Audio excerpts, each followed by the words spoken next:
Баяғы өткен заманда дін мұсылман аманда қарт сиқыршы өмір сүріпті.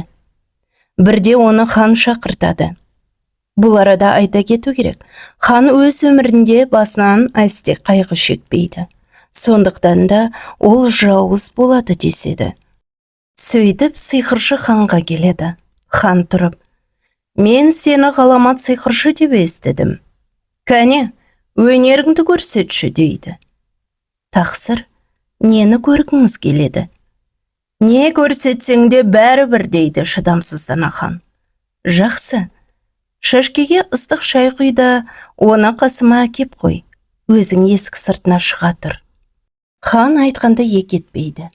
Есік сыртына шыққан кезде сұлу қарагер атты көреді. Ат ханға соншалық ұнайды. Ол ерге қарғып мініп шоқыта жөнеледі. Сол бетінде келе жатып, белгісіз бір жерге душар болады. Кенеттен ат ер тұрманын лақтырып жіберіп қаша жөнеледі. Ал хан ай далада жалғыз қалып қояды. Оған шалшық судан су ішіп, шегірткелермен қоректенуге тура келеді.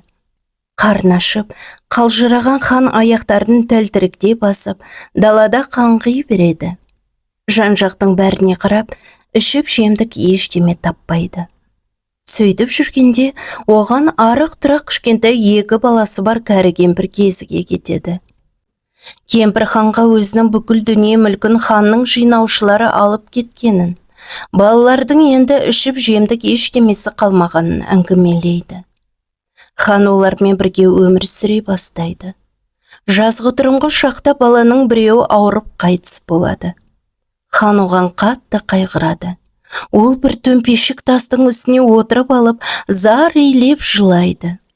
Ханның осылай қанша отырғаны белгісіз, бірақ өксігін басып, жан-жағына қараған кезде балдахиннің жанындағы өзінің тағында отырғанын, тіпті шашкедегі шайдың ыстық қалпында тұрғанын көреді.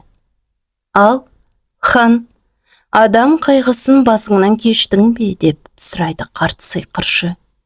«Өзің қасірет шөктірген адамдардың қалай тіршілік еткенін көрдің бе?»